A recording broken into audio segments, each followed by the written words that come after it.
যে অনেক মহিলা এসে বলবে, ভাবি আপা কি বলবো, আর আপনার ভাই এত কেয়ারিং, কি যে যত্ন করে আমারে, আমার দিক খুব খেয়াল রাখে, একটু সমস্যা হতে দেয় না, বাইরে গেলে একটু পর পর ফোন দিয়ে মেসেজ দিয়ে খবর নেয়, বুঝবেন যে সাক্ষাৎ শয়তান হাজির হয়ে গেছে।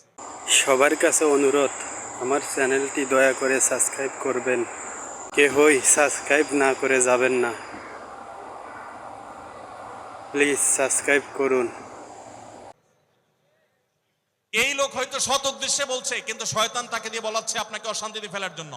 মনে রাখবেন, যারা নিজেদের তারিফ করে তারা হয়তো পজিটিভ মানুষ দেখে তারিফ করে, তাদের সংসারে এমন এমন অশান্তি হয় যেগুলো হয়তো আপনাদের হয় না, শুধুমাত্র শয়তান ওইগুলো আপনার সামনে হাজির করছে। খবরদার, ওইগুলো দেখে খুব সহজেই একে অন্যের প্রতি জাজমেন্ট করতে যাবেন না।